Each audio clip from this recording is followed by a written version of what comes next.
Generating traffic and sales can be a challenge for online merchants. But selling on the Walmart Marketplace puts your products in front of millions of customers who shop on Walmart.com. And right now, sellers who join Walmart Marketplace can save up to 50% on referral and fulfillment fees for the first 90 days. So get started today. Head over to marketplace.walmart.com/savings. That's marketplace.walmart.com/savings. Today's podcast is sponsored by SLI Systems, providers of intelligent site search and navigation solutions. Learn more at sli-systems.com and listen to their interviews at ecommercepodcast.com.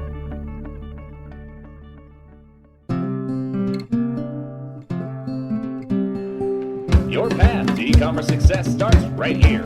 You're listening to Practical E-commerce, the podcast for e-commerce results.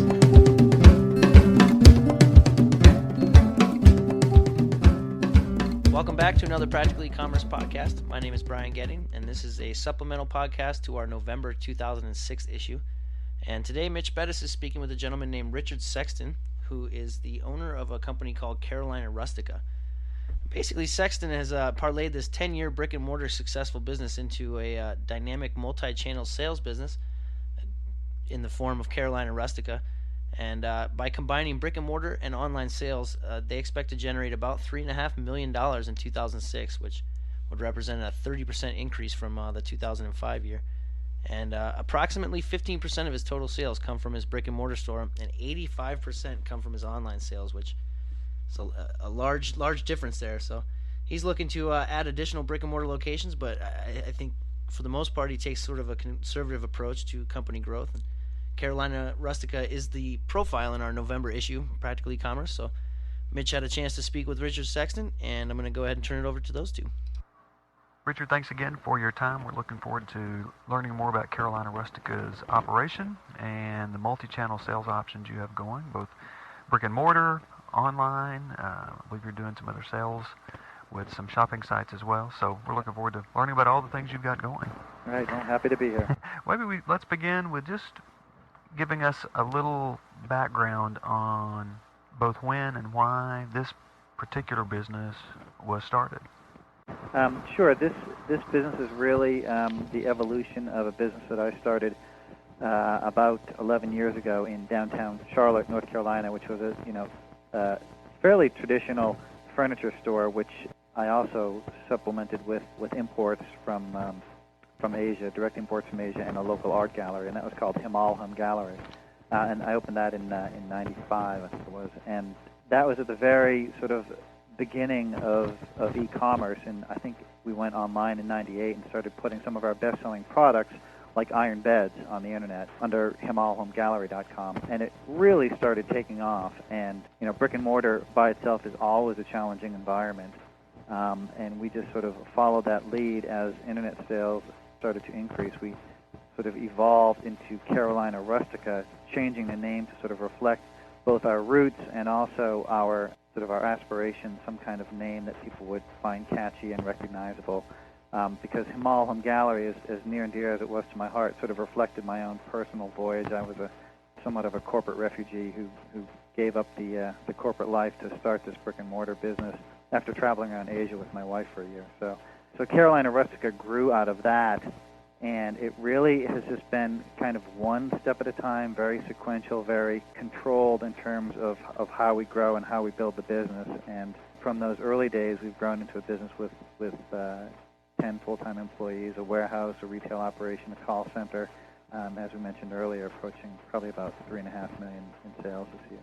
Well, in those early days when you were experimenting with online, or during the internet's early days, do you recall what kind of shopping cart software you use, and then how has that evolved in your business compared to what you do now? The shopping cart we had was very crude. I mean, it was, and I don't remember the vendor, but it was basically, these Buy Me Now buttons that you'd put on there.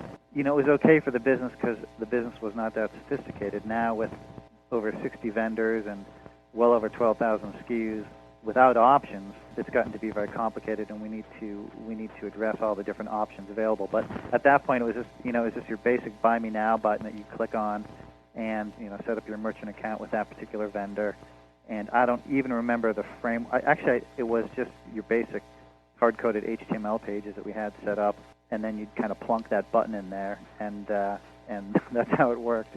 So it was very very crude. But the early adopters really kind of had a leg up because I remember there were search engines, of course, that don't even exist today, like Northern Lights, and Overture was GoTo.com, I think at that point. Magellan, there were a few others. But anyway, if you had a product on your site, it was very easy to get indexed, and you could really leverage that, and your advertising costs and the amount of effort you had to put into search engine optimization was minimal in terms of the payback you received. And that's really what jump-started our business, because we were there kind of early at the forefront. And now while I wouldn't call it a mature industry, it is certainly not in its infancy by any means.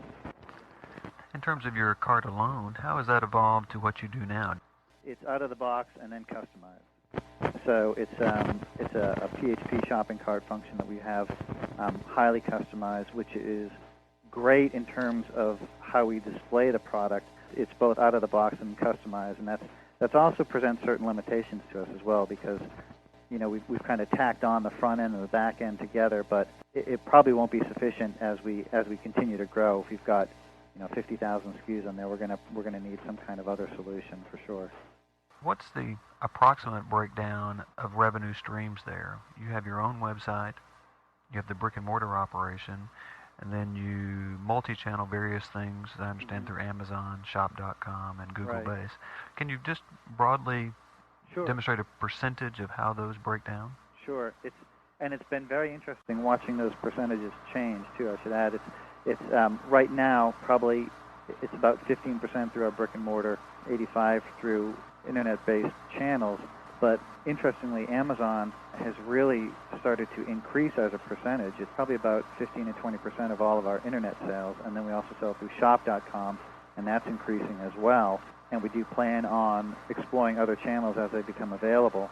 Do you attribute the change in sales at Amazon to that? You've become better at providing information, or do you think there's something internally within Amazon where they're gaining some momentum, or perhaps a combination of both?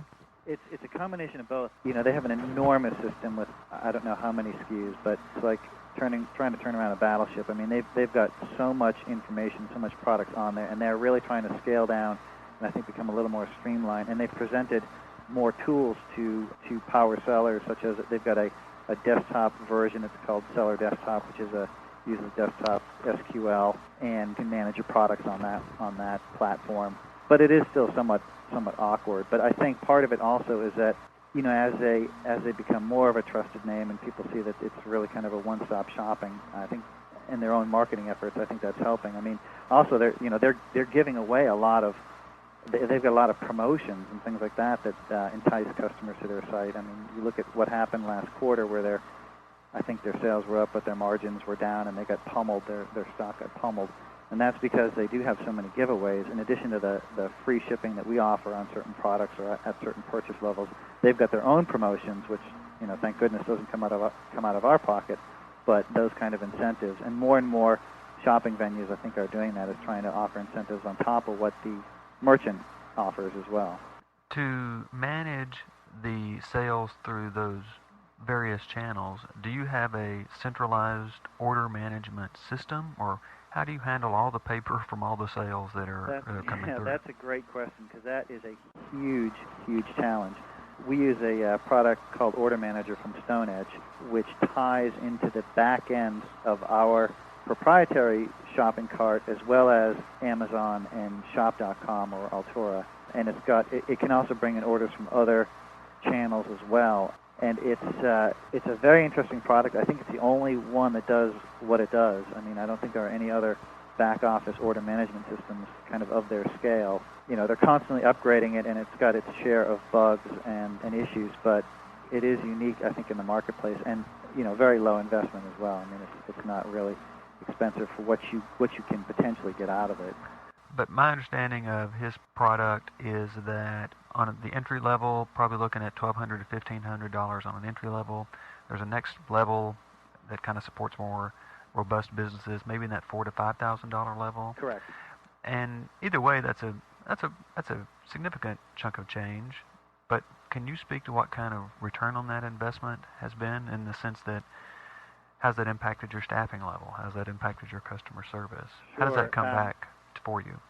First and foremost, it sounds cliche and perhaps even trite, but we are totally focused on customer service.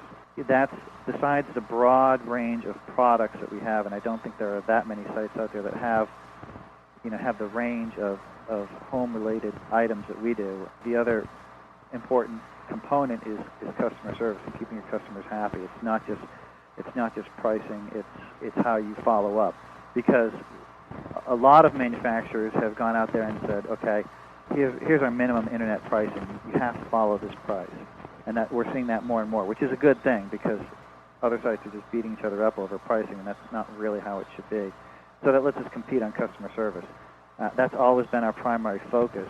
What Order Manager lets us do is consolidate orders from whatever channels we choose to sell through, and treat each order the same on the back end of our system. And that's really a helpful thing, because prior to that, every Amazon order was kind of an exception outside of our system. And I think that we can continue to grow without having to hire a huge number of new people, besides the fact that we're running out of space. But on the front end, on the customer service, just answering questions in a quicker way, and letting people also check on the status of their own orders, and giving, the better information that you give when they're checking online, the less likely you are to have to field a phone call later on. Well, how much of your inventory that you have on your site do you actually inventory in a warehouse? Is that a significant number, or do you drop ship many of the products that you sell as well? Yeah, it's a combination of a couple of things. Pretty much what we call our instant gratification items, things that people don't expect to be waiting for, which is towel bars. I used that example before, but we sell an awful lot of towel bars. We got to keep them in inventory. People aren't willing to wait 4 to 6 weeks for a drop ship towel bar. A lot of lighting, garden items we keep in stock. Our own proprietary line, of course, we keep in inventory. A lot of ceiling fans as well we keep in inventory. That's a big item for us. But for the more sophisticated items where there are a lot of options, let's say you have a bar stool with a leather seat option, a swivel option, and iron finish option, for those, obviously, we've got to order them as the orders come in, and then we'll either have it shipped to the warehouse and then shipped direct to our customer, or have drop ship. We actually prefer these days to have things come into our warehouse so we can just QC it, take a look at it, and then turn around and ship it out, because our rates shipping out of the warehouse are also less expensive than when we drop ship from our different suppliers. So it's actually easier to bring things in here first. Well, let's talk a little about SLI systems, and what type of search technology, search functionality do they provide for you? They've got Learning Search and Site Champion. Those are two of their main products. And Learning Search takes your search results and kind of prioritizes them in terms of popularity of click-throughs. This is within your own site. Popularity of click-throughs, gives corrected spellings or suggestions, gives different category suggestions for that product.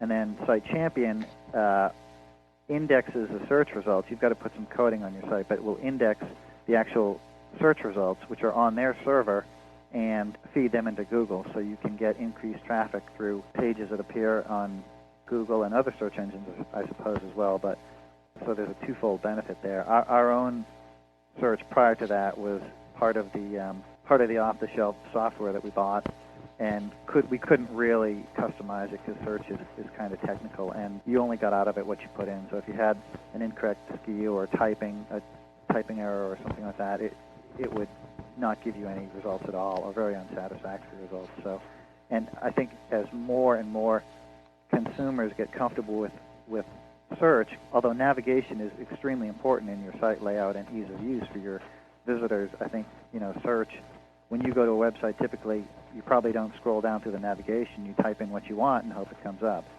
I think more and more people are doing that, and that's why site search is so important, keeping relevant results and other options and possibilities as well. The nice thing is that all happens on. It's invisible to the visitor, but it all happens actually on their servers, not ours. So all of those dynamics are happening on their side and not ours, and not compromising our site performance at all either, because search is very a very memory-intensive activity. Are there plans to add additional brick-and-mortar stores? Yes, as soon as we can really, going back to Order Manager, they've got an enterprise solution, which is that's a server-based solution. As soon as we can manage our orders that come from the retail store in the same fashion as orders that come in through the website and the other channels on location, that is to say, at the different retail stores. That's really the only thing that's kind of bottlenecking us right now, because I want to have a uniform experience for visitors, whether it's on our website or at the store, having that situation where they can buy something in the store and return it to the call center, or print out a coupon online and bring it to one of the retail stores. Having that sort of that fungibility between different channels, I think, is very important.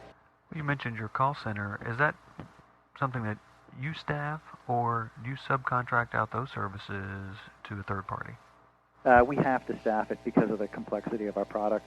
With the range of options that you could have on a piece of furniture, it's not like selling CDs or books.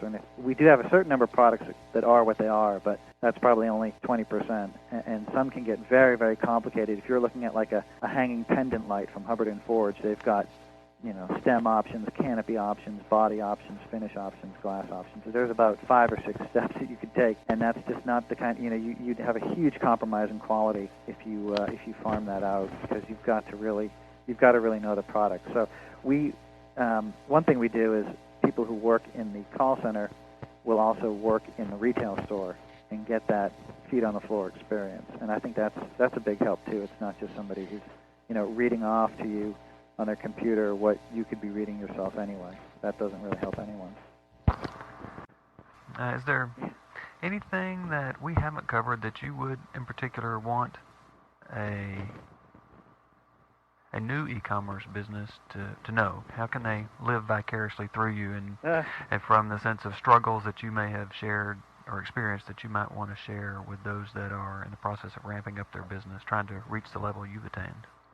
Well, it's a labor of love. I mean, just on Sunday, I got a call from our servers at Rackspace. They called, and we had a server was down, and 3:30 or 4 in the morning, my cell phone's ringing, and I've got a new baby in one arm, and I'm trying to help them get Apache up and running on the server in the other arm. That kind of thing, happens all the time. But this is the most challenging environment that anyone entering into the business could experience, I think, because there's pressure on margins because of increased pay-per-click advertising costs. I mentioned to you in my email that our costs have tripled on certain keywords.